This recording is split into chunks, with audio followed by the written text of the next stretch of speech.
같이 읽어보겠습니다. 나를 능하게 하신 그리스도 예수 우리 주께 내가 감사함은 나를 충성되이 여겨 내게 직분을 맡기심이니 내가 전에는 비방자요 박해자요 폭행자이었으나 도리어 긍휼을 입은 것은 내가 믿지 아니할 때에 알지 못하고 행하였음이라. 우리 주의 은혜가 그리스도 예수 안에 있는 믿음과 사랑과 함께 넘치도록 풍성하였도다. 미쁘다 모든 사람이 받을 만한 이 말이여, 그리스도 예수께서 죄인을 구원하시려고 세상에 임하셨다 하였도다. 죄인 중에 내가 괴순이라. 아멘. 예, 제가 예수님 처음 믿은 게 77년도 8월 8일 날이 7788이 제가 교회에 발을 처음 들여놓은 날입니다. 그때 제가 암이 걸려서 인생의 실패자의 모습으로 정말 제 인생의 가장 깊이 낭떠러지에 떨어진 상황에서 교회를 찾았습니다. 그때 저한테 멘토의 역할을 해주신 분이 계셨는데 그분은 대구신학교를 다니다가 도중에 중단을 하고 자기 고향 의성에 제가 기억하기로는 단촌교회라고 기억하고 있는데요. 거기에 집사로서 교회를 섬기고 있는 분이었습니다. 그분이 제가 신유집회에서 그분을 만났는데 항상 그분 옆에 제가 앉아 있었습니다. 이분은 하나님께 어떻게 신학교를 중단한 게 하나님께 벌 받을 만한 일이었는지 그거는 내가 잘 모르겠어요. 잘 모르겠는데 하나님께 아주 특별한 벌을 받은 사람이었어요. 이 손 한쪽이 이렇게 딱 주먹을 쥐은 채로 펴지질 않는 거예요. 그래가지고 제가 만났을 때 3년 됐어요. 이게 안 풀어져가지고. 야, 이거 정말 신기하더라고요. 또 그분 하는 말이 자기가 벌 받아서 그렇대요. 신학교 다니다가 지 맘대로 학교 안 다니고 싶었던 모양인데 그러니까 하나님이 벌을 내려서 어느 날부터 이게 안 펴진 겁니다. 제가 그분이 정말 기도 많이 하시는 분이고 그런 분인 걸 봤는데 얼마나 신령한 분인지 그 신유집회 한 1000명 이상의 사람이 와 있는데 꼭 귀신 들린 사람이 2-3명 정도 와 있어요. 귀신 들린 사람들이요. 이쪽에 사람이 꽉 찼는데 이쪽에 한 사람이 있고 저쪽에 한 사람이 있어도 저들끼리는 정확하게 이렇게 연락이 됩니다. 한 사람이 탁 일어나면은 저 구석에 있는 귀신 들린 사람도 같이 일어나가지고 난동을 피워요. 근데 아무도 이 귀신 들린 사람을 제지를 못하는 거예요. 근데 이분은 이 주먹 이래가지고 있는 그분은 참 정말 신령하신 분이에요. 딱 난동 피우는 청년인데 귀신이 들렸어요. 아무도 이 사람을 제지 못하는데 딱 가가지고 앉아 그러면은 한마디에 그냥 딱 양같이 딱 앉는 거예요. 네. 앉아있어. 꼼짝하지 마. 이러면은 딱 이렇게 순한 양같이 변해가지고 딱 그런 분이에요. 제가 예수 믿은 신유 집회를 간 게 처음으로 교회를 간 건데 2달도 채 안 돼 77년도 8월 달에 갔으니까요. 10월 달에 제가 예수를 진짜 믿게 됐어요. 그리고 저는 예수를 제 인생에 제 마음에 받아들이고 난 뒤에 한 달도 지나지 않아서 하나님이 저를 하나님의 종 목사가 되라고 부르셨습니다. 그때 3개월밖에 안 됐다니까요. 교회 다닌 지 3개월밖에 안 된 인간을 하나님께서 목사가 되라고 부르신 거예요. 우리 교회에서 이런 일이 있다면 제가 그 사람이 하는 말을 본정신으로 받아들일 수 있을까? 저도 그 사람 아닐 거야 하고 얘기하기 쉽지. 그래? 그런 일이 있었구나. 이렇게 제가 말하기가 참 힘들 것 같아요.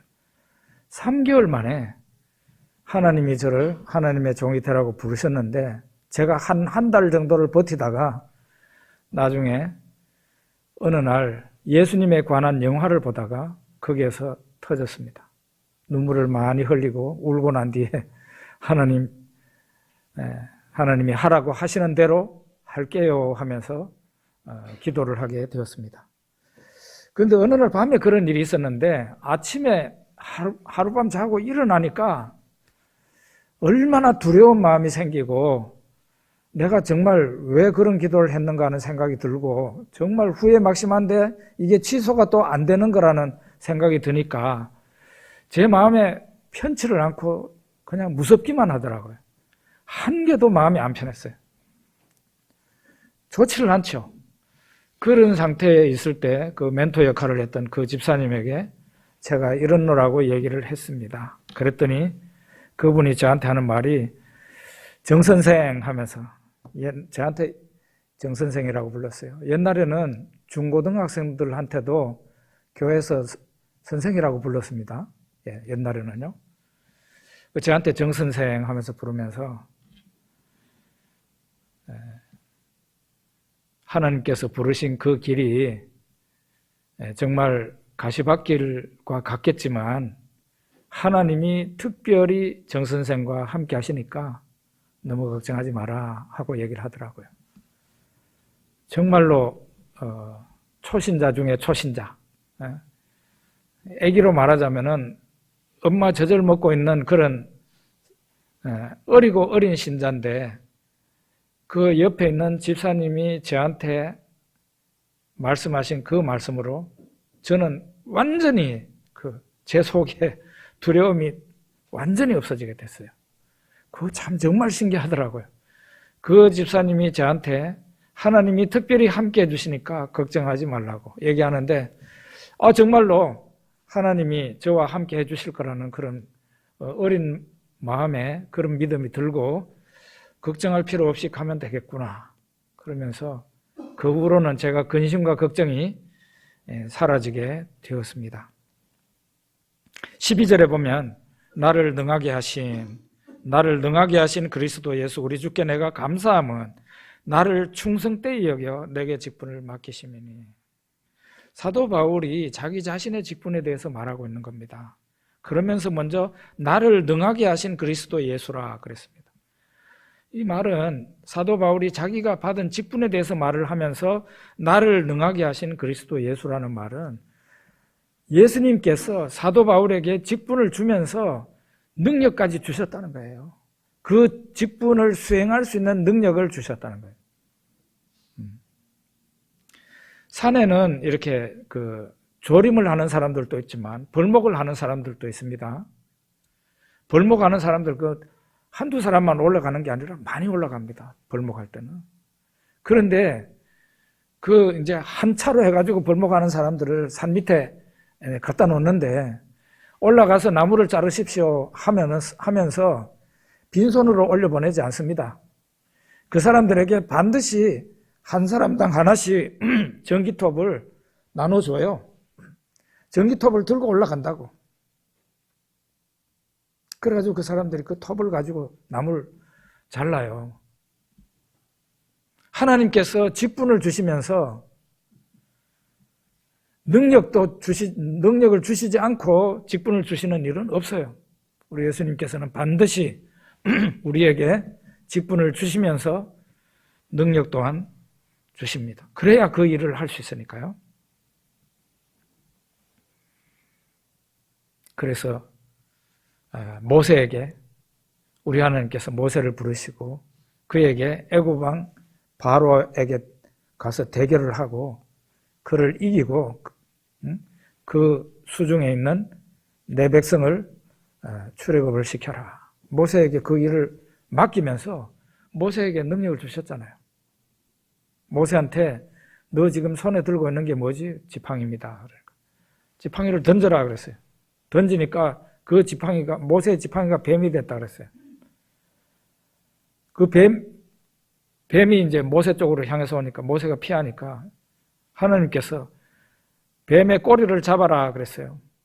뱀의 꼬리를 잡으면은, 뱀은 원래 꼬리를 잡으면 안 돼요. 시골에 살아본 사람들은 다 알아요. 꼬리 잡으면 반드시 물려요. 뱀이 탁 해가지고 물게 된다고. 근데 하나님이 모세한테 뱀의 꼬리를 잡으라 그랬어요. 딱 잡으니까 지팡이가 됐어요. 그래서 모세가 애굽 왕 바로를 만나러 가는데 나귀에다가 처자를 태우고 가는데 모세의 손에 하나님의 지팡이를 잡았더라. 성경에 그런 말하고 있어요. 하나님께서 능력을 주시고 그 사람한테 그 일을 시킨 거예요. 능력을 주시고 일을 시킨 거예요. 그 다음에 여기 보는 사도 바울은 주님이 나를 충성되이 여겨 직분을 맡기셨다 그랬어요. 그리스도 예수 우리 주께 내가 감사함은 나를 충성되이 여겨 내게 직분을 맡기시니. 우리가 분명히 알아야 되는 건데 내가 나를 볼 때 충성되게 보였다는 얘기가 아닙니다. 내가 나를 충성되이 여겨서 직분을 받았다는 얘기가 아니고 예수님이 사도 바울을 보실 때 충성되이 보셨다. 충성되이 여기셨다. 생각하셨다. 그래서 그 사도 바울에게 사도의 직분을 주셨다는 거예요. 내가 나 자신을 볼 때는 부족한 사람이죠. 사도 바울도 아마 자기 자신에 대해서 내가 충성된 사람이라고, 난 그렇지 않을 거야 라고 생각을 했을 거예요. 저는 단 한 번도 제가 충성된 사람이라고 생각해 본 적이 없어요.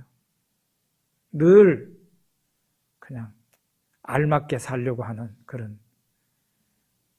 몸살이면서 교회 일하는 그런 사람에 불과하다. 그 점이 항상 죄송하죠. 받은 은혜는 많은데 항상 몸살이는 사람이니까 그 점이 항상 하나님께 죄송하죠. 그런데 하나님이 나를 어떻게 보시느냐는 또 다를 수 있습니다. 사도 바울도 자기 자신에 대해서 부족함을 느끼고 있었을 겁니다. 그런데 예수님이 사도 바울을 보실 때 충성되이 여기셨다. 특별히 여러분들이 다른 성경을 보시면 아시겠지만 거기에 보면 우리나라 다른 성경 보면은 충성이라는 말을 신실이라는 말로 많이 번역을 했고 영어는 다 그렇게 번역했어요. 신실이라고 번역을 했어요. 믿음직하다는 뜻이에요. 믿음직하다. 내가 이 직분 예수님이 직분을 사도 바울에게 주면서 이 직분을 저 녀석한테 주면은 저 녀석은 하여간 최선을 다할 녀석이다. 그걸 준 거예요. 요령 피우지 않고 성실하게 감당할 친구다 이거지. 그렇게 생각하셨기 때문에 그 직분을 주셨다는 거예요. 그래서 사도 바울은 감사하다고 그랬습니다. 능력 주신, 직분을 행할 수 있는 능력을 주신 주님께 감사하고 나를 충성되이 여기셔서 직분을 맡기셨으니까 감사하고. 고린도후서 3장에 보면은 사도 바울이 이런 말을 합니다. 모세를 예로 들면서 모세의 직분이 영광스럽지만 오늘날 우리의 직분이 더 영광스럽다. 그런 얘기해요. 그러면서 이제 예를 들기를 모세가 시내산에 올라가 가지고 십계명을 받아서 온 얘기를 합니다. 모세의 손에는 십계명 돌판이 이렇게 있었어요.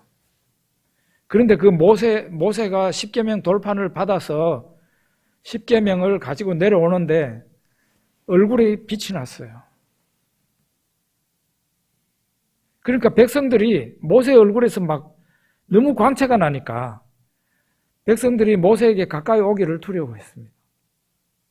그 얘기를 하면서 사도 바울이 무슨 얘기를 하는가 하면은 모세의 직분이 영광스러웠지만 모세의 직분보다도 더 영광스러운 것은 오늘날 신약 시대의 직분이라는 거예요. 모세는 하나님의 말씀을 어디에 새기고 있었어요? 하나님의 말씀이 모세가 가지고 있는 그 돌판에 새겨져 있었어요. 율법의 말씀이, 십계명이. 그런데 오늘날 이 사도 바울뿐만 아니라 신약 시대에 살고 있는 하나님의 종들, 이 직분자들은 모세와 같은 그 돌판에 새긴 하나님 말씀을 들고 있는 게 아니고 마음에 영으로 새겨진 하나님 말씀을 가지고 있는 사람들이에요. 그래서 우리에게 주신 직분을 영의 직분이라고 한 거예요. 영의 직분. 그리고 또 하나 얘기를 듭니다. 왜 우리가 모세의 직분보다 더 영광스럽나? 모세의 직분은 정죄의 직분이었지만 예수님이 우리에게 주신 직분은 의의 직분이다는 거예요. 그 얘기를 합니다. 고린도후서 3장 보시면 나와요. 모세의 그 율법은 사람들의 죄의식 없이 살아가고 있는 사람들한테 너는 죄인이야. 너 이것도 범하고 이것도 범하고 이것도 잘못하고 지적하는 게 모세 율법이에요. 그래서 사람이 죄인임을 깨닫게 하는 거라고요. 모세 율법은 그런 겁니다. 사실은 죄인임을 깨달아야 십자가에 나를 위해서 달리신 예수님을 바라보게 돼 있잖아요.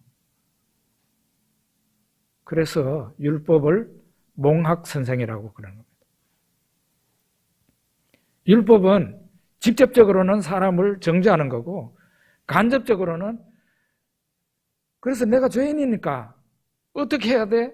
하게 하고 십자가를 바라보게 하는 게 율법.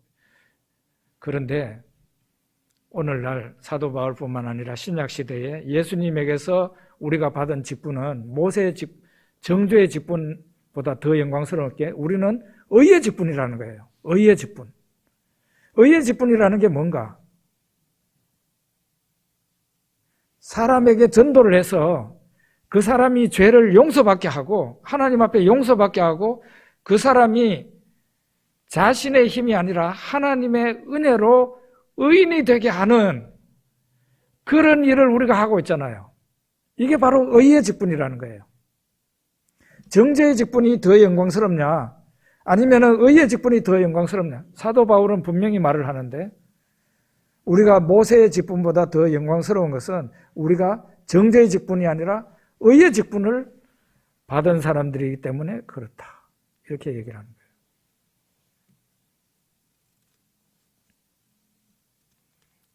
그래서 우리가 하나님께로부터 받은 직분을 정말 영광스럽게 생각해야 돼요. 그거 모르면요, 내가 받은 직분이 얼마나 귀하고 영광스러운 직분인가 그걸 모르게 되면은 돼지한테 진주 던지는 겁니다. 돼지한테 그 값비싼 진주를 던지면 알아요, 몰라요? 뭐 이런 거를 던져 이래가지고 그냥 밟아가지고 똥하고 그냥 같이 밟아버리잖아요. 돼지가 진주를 귀한 줄 모르잖아요. 자기가 받은 그 직분의 영광을 모르는 사람은 돼지한테 진주 던진 거하고 똑같다 이 말이죠.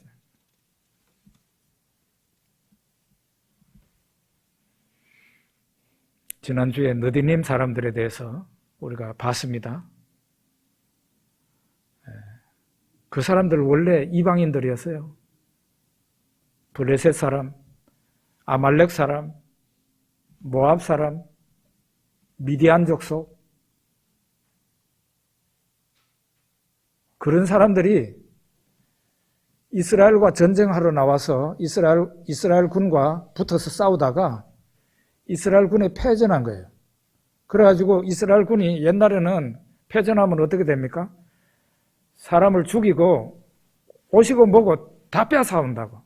칼이고 창이고 활이고 다 뺏어, 심지어는 말, 노새, 낙타 다 뺏어옵니다. 그러면서 붙들어 가지고 오는 게 사람도 붙들어 가지고 와, 군인도. 그 붙들어 온 군인이 포로잖아요. 포로로 붙들어 와가지고 그 중에 일부분의 사람들을 성전을 섬기는 레위 사람들에게 줬어요. 레위 사람들이 성전에서 하는 일이 많으니까 잔심부름하라고, 막노동하라고. 레위 사람들은 빛나는, 주로 이름 나고 빛나는 그런 일이에요. 그런데 레위 사람을 섬기려면 어떻게 해야 되죠? 야, 너 이리 와 해가지고. 너 우리 집에 좀 갔다 올래? 그러면 갔다 와야 돼. 내가 옷을 놔두고 왔네. 내 옷 좀 가지고 오너라. 아니면은 뭐 성전 그 바닥에 풀이 몇 폭이 나서 너 이거 좀 와서 좀 풀 좀 뽑을래? 야, 여기 물이 좀 부족하구나. 너 물 좀 길어서 와. 나무를 좀 패라. 주로 이런 건데요. 이런 일을 누구가 했어요?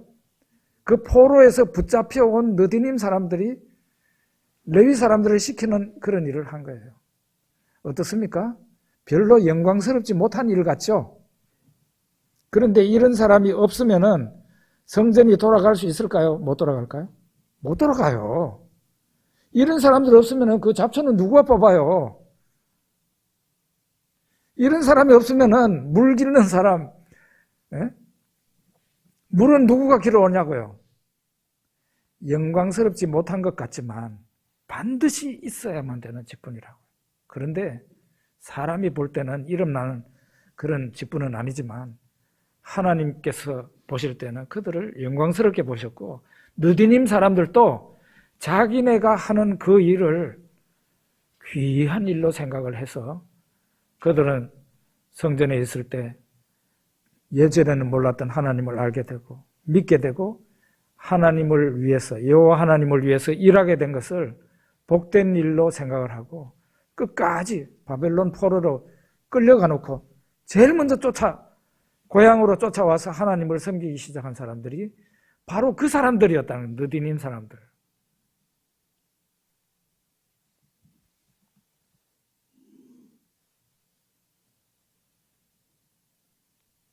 그래서 우리가 항상 감사해야 됩니다. 13절에 보면 내가 전에는 비방자요 박해자요 폭행자였으나 도리어 긍휼을 입은 것은 내가 믿지 아니할 때에 알지 못하고 행하였습니다. 사도 바울은 예수님을 알기 전에 어떤 사람이었어요? 예수님을 비방하고 박해하고 교회를 때린 발로 차고 찢고 돌 던지는 그런 폭행자였단 말이에요. 예수 믿는 사람들을 때린 사람이에요. 그런 무도한 사람, 나쁜 사람이었는데 긍휼을 입었다 그랬어요. 그 긍휼을 입은 것은 내가 믿지 아니할 때에 알지 못하고 행하였습니다. 사도 바울이 아주 나쁜 일을 했는데 그게 얼마나 나쁜 일인지도 모르고 그 일을 한 거예요. 예수님이 십자가에 달리실 때 제일 먼저 기도하신 게 있습니다. 말하신 게 있습니다. 아버지여 저들의 죄를 사하여 주옵소서. 자기들이 하는 일을 알지 못함이니이다. 예수님을 향해서 욕을 하고 비난을 하고 예수님에게 모욕을 주고 예수님을 십자가에 못을 박아 십자가에 달고 있는 그 사람들 전부 다 예수님에게 아주 나쁜 행동을 하나님을 그렇게 하고 있으니까 얼마나 나쁜 행동입니까? 당장 천벌을 받아야 되는데 천벌을 내리기는커녕 긍휼을 베푼 것은 그들이 알지 못하고 행했기 때문에 사도 바울도 그래서 긍휼을 입었다 그랬어요.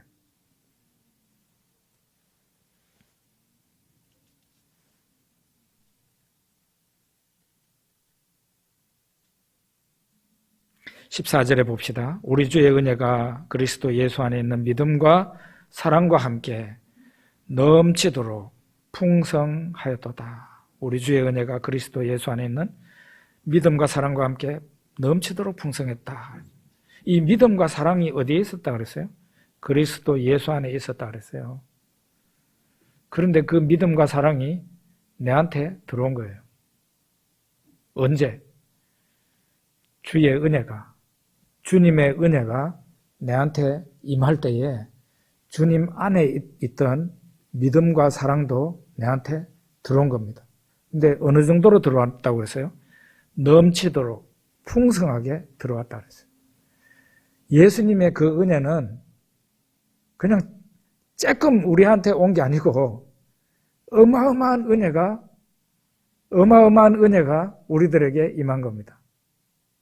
그 어마어마한 은혜가 우리에게 넘치도록 풍성한 은혜가 우리들에게 들어올 때 그 은혜만 들어온 게 아니라 예수님 안에, 본래 예수님 안에 있었던 그 믿음과 사랑이 같이 여러분과 저에게 넘치도록 풍성하게 흘러 들어왔다는 거예요. 예수님이 얼마나 여러분과 저를 사랑하셨는지 실감하셔야 되는데 제가 십자가를 설교하면요, 예수님 십자가를 설교를 하면은 예화를 들 수가 없어요. 왜? 이 세상에 가장 고상한 사랑이 뭡니까? 이 세상에 가장 고상한 사랑이 뭐냐고. 그거는 부모가 자식을 사랑하는 그 사랑이에요. 자식이 부모를 아무리 사랑해도 10분의 1도 사랑 못해요. 부모가 자식을 사랑하는 그 사랑은 이 세상에서 가장 숭고한 사랑입니다. 그런데 그걸 가지고 예수님 사랑을 예화로 들 수 있을까요? 예수님 사랑은 그 부모의 사랑에 비해서 1000배, 10,000배 그 이상의 사랑. 여러분, 하나님이 이 세상에 여러분과 저를 사랑하셔서 이 세상에 오셨습니다. 하나님이. 그리고 하나님이 십자가 위에서 죽으셨다고요. 여러분과 저를 위해서. 이걸 어떻게 예화로 들어요?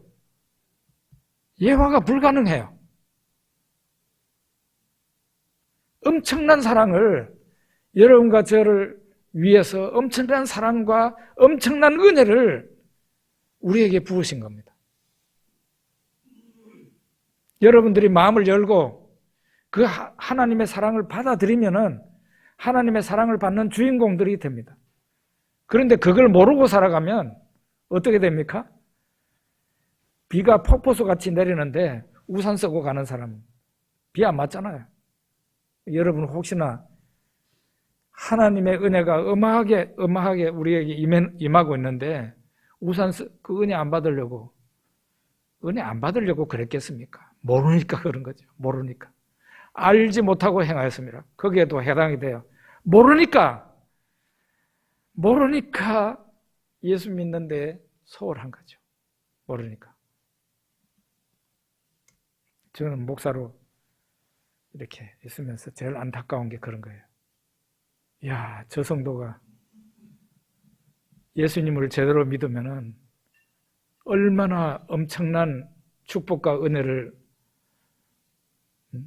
어마어마한 은혜와 축복을 받게 되는데 그거를 왜 모를까? 네. 여러분, 저는요 예수 믿고 팔자 고친 사람이에요. 저를 보고 저를 실물로 생각하고 예수님 믿으십시오. 제 예수 믿을 때 아는 사람은 알지만 암에 걸려서 마지막에 할 수 있는 게 다른 게 없어서 다리 절단 수술을 했는데 다리 절단 수술한 그 위에 또 암이 재발돼서 예수님 믿을 때 그때는요 이미 암이 이 골반 위쪽으로 올라온 상태였어요. 저 소망이 없었습니다.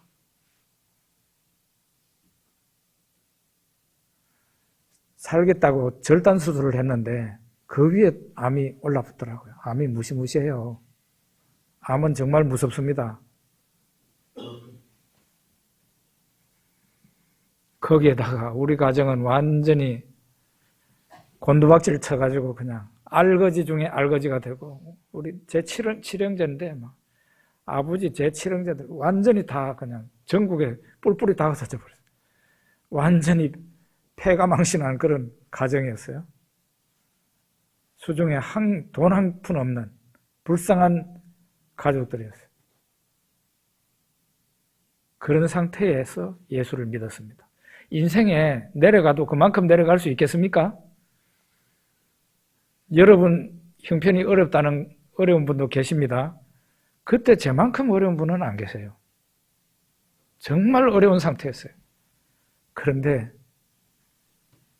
진짜 저는요, 예수를 믿기 전에는 정말 사도 바울하고 똑같은 인간이에요. 비방자요, 박해자요, 폭행자요. 내가 폭행은 하지 않았지만 얌전하게 예수 싫어하는 사람, 예수 믿는 교회를 미워하는 사람. 그런 제가 예수를 믿기 시작하자 제대로 믿기 시작했습니다. 우리 교회에 지금 복 받아가지고 간증이 넘치는 집사님 부부가 있어요. 저한테 똑똑하게 말했습니다. 그분 완전히 알거지나 다름없었어요. 돈 한 푼 없이 빚만 덩그러니 있는, 식당 하다가 그 식당도 안 되고 문 닫아버리고 인생에 그만큼 곤두박질 칠 수가 없을 정도로, 제 이름 말하지 않을게요. 그런 분이 지금 우리 교회에 다니고 있어요. 그런데 그분 입으로 저한테 얘기를 합니다. 지금은 아주 잘 나가고 있습니다. 잘 되고 있습니다. 돈벌이 잘 되고 있습니다. 예? 막 하도 축복을 받으니까 막 교회에 뭘 계속 사가지고 가. 예? 함께 먹자고. 그거를 받아 먹으면서도 얼마나 즐거운지 몰라. 예? 근데 그분이 작년에 저한테 한 말입니다. 목사님, 제가요, 기왕 망한 거, 말씀대로 한번 살아보자. 그렇게 다짐했다는 거예요. 말씀대로 살아보자. 지금까지는 교회를 다녀도 제대로 다닌 게 아닌데, 이왕 망했는 거 한번 진짜 성경에서 가르치는 대로 한번 해보자. 그래가지고 이 사람이 성경책을 항상 그 화물차에 실어놓고 있어요. 그래서 수시로 성경책을 펴서 읽고, 거기다가 빚까지 지고 있는 사람이 11조를 하기 시작했습니다. 11조를. 빚도 있는데, 자기 빚도 지금 있는데. 그런데 하나님이 그렇게 하자 한두 달이 지나가지고 놀라운 일을 행하셨습니다. 네, 그분 지금 11조 엄청 많이 하고 있습니다. 이왕 망했는 거 한번 제대로 믿어보자. 저는 그분 생각이 진짜 제 옛날에 암에 걸려가지고 하나님 찾았을 때 완전히 맨손이죠. 이거는 뭐 거지도 이런 거지가 없어요. 그런데 한번 제대로 믿어보자 해가지고 믿은 것이 놀라운 제 인생의 변화를 일으키고, 그 집사님도 이왕 망했는 거 한번 제대로 믿어보자. 그래가지고 그 사람 인생이 바뀌어져가지고 룰루랄라예요 지금.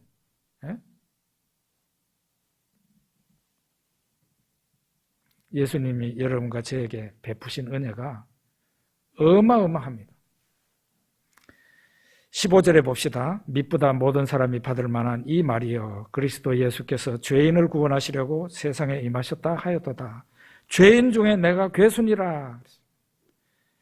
초대교회 사도 바울 당시에 믿는 성도들이 늘 입에서 이렇게 흘러나온 말이 있었던 것 같아요. 그 말이 뭔가 하면은, 그리스도 예수께서 죄인을 구원하시려고 세상에 임하셨다. 이 말을.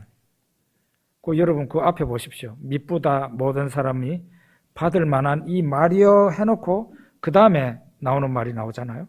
그리스도 예수께서 죄인을 구원하시려고 세상에 임하셨다. 그리스도 예수께서 죄인을 구원하시려고 세상에 임하셨다. 이 말이 초대교회 신자들이 말할 때마다 이 말이 입에서 계속 나온 거예요. 그런 말을. 그 말에다가 사도 바울은 자신의 말을 하나 더 붙였어요. 죄인 중에 내가 괴순이라. 이 세상에서 예수님이 나를 구원하시기 위해서, 죄에서 구원하시기 위해서 이 세상에 오셨는데, 이 세상에 있는 죄인들 가운데 내가 가장 죄를 많이 지은 사람이다. 죄인의 두목이다는 거죠.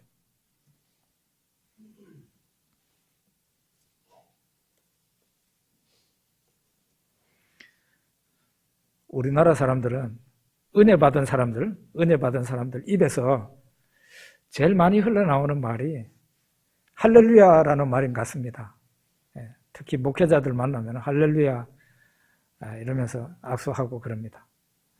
너무 지나친 사람도 있고. 그런데 제가 중국을 가보니까 중국 사람들도 입에서 자동으로 흘러나오는 말이 있는데 간셰주, 간셰션 이 말이에요. 간셰라는 말은 감사합니다.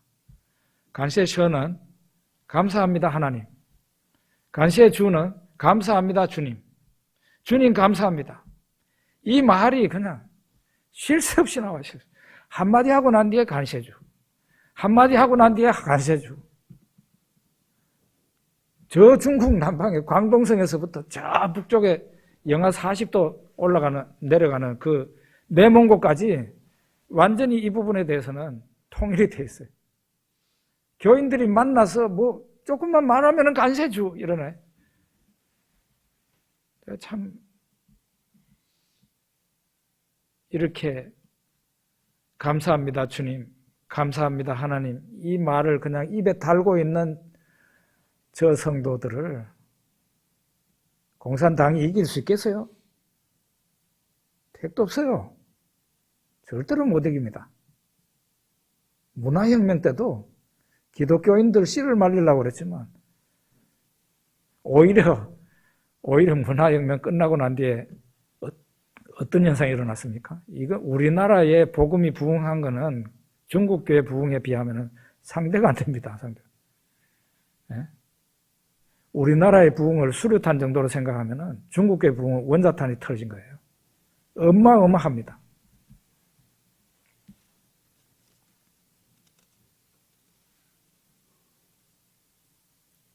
직분자가 직분을 수행하면서 이런저런 일로 상처를 받고 낙심을 합니다. 교회에서 직분자로 살다가 상처를 입으면 교회의 환멸을 느끼기도 하고 목사와 교인에 대해서 환멸을 느끼고 직분이고 뭐고 다 내던지고 도망가고 싶어지는 그런 마음이 생깁니다.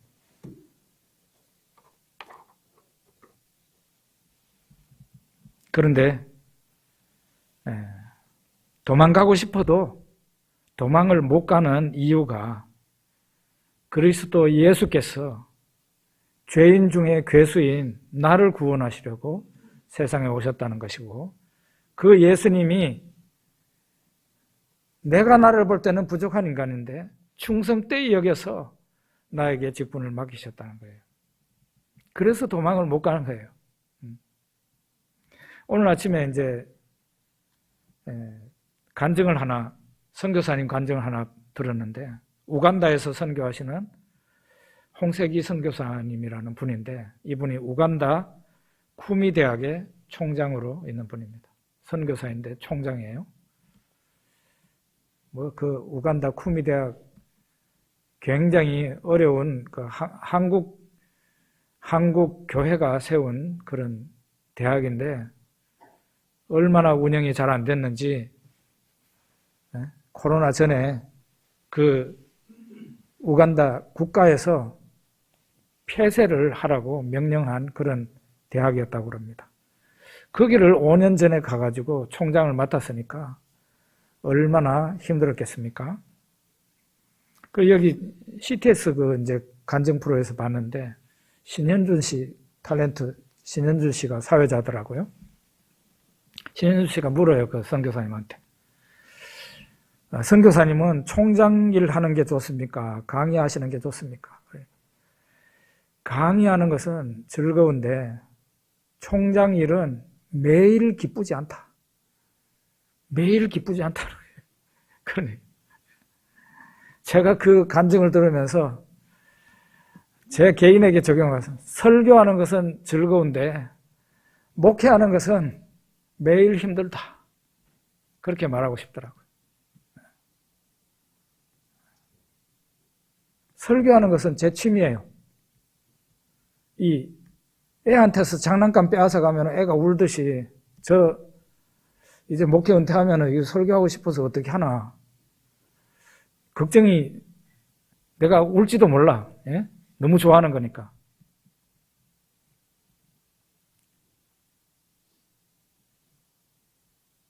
그런데 목회하는 건 너무 힘들어요. 은퇴하고 싶어 지금. 은퇴하고 싶어. 그래도 뭐 못하지 뭐. 일단 하나님이 허락하셔야 되고 여러분도 허락하셔야 되는 일이니까. 구레네인 시몬의 이야기 아시죠? 이 사람 원래 리비아 사람이에요. 지금의 리비아라고. 거기에서 우연히 예루살렘에 온 거예요. 왔는데 그때 난리가 났어요. 예수님이 처형받는 광경을 보게 된 겁니다. 우연히 예루살렘에 왔다가. 예루살렘에 예수님이 십자가를 지고 예루살렘 성 밖으로 끌려나가가지고 가다가 쓰러졌어요. 그러더니 못 일어나는 거예요. 그러니까 그 로마 군병이 와가지고 너 이리 와 해가지고 이 구레네인 시몬을 잡아가지고 예수님 십자가를 지웠어요. 지고 올라가라고.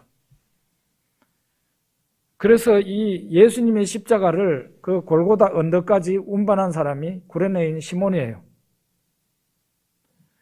이 사람이 진 십자가는 지가 원해서 진 십자가가 아니고 억지로 진 십자가입니다. 그런데 그 결과 어떻게 됐는가? 퍼즐이 맞춰지는데요. 이 구레네인 시몬과 그의 아내 그리고 자식들이 초대교회의 중요한 핵심 지도자들이 되었습니다. 사도 바울의 서신 가운데도 나타납니다. 구레네인 시몬의 아내가 사도 바울에게는 자기 어머니와 같은 사람이라고 얘기를 했어요. 억지로 진 십자가였지만은 그 십자가 때문에 내가 살고 내가 은혜를 받고 그 직분을 잘 수행하여 하나님의 축복을 받게 됩니다. 여러분이나 제가 직분이 없다 그랬을 때 하나님이 우리에게 왜 은혜를 주셔야 되는지, 왜 능력을 주셔야 되는지 이유가 없잖아요. 그런데 여러분과 제가 하나님께로부터 받은 직분이 있다면 하나님이 우리에게 은혜를 주셔야 될 이유가 있는 거고 능력을 주셔야 될 이유가 있는 거고 복을 내려주셔야 될 이유가 있는 거예요. 그래서 직분이 나를 살리고 직분이 나를 위대하게 만들고 직분이 나로 빛나게 하는 거예요. 나의 나된 것은 하나님의 은혜라. 사도 바울이 고백했습니다. 내가 예수 믿은 것이 은혜이고 내가 직분을 받은 것이 하나님의 은혜이다. 하나님이 나를 충성되이 여기서 직분을 주셨으니까 우리가 충성을 다하는 우리가 되었으면 합니다. 우리 기도하겠습니다.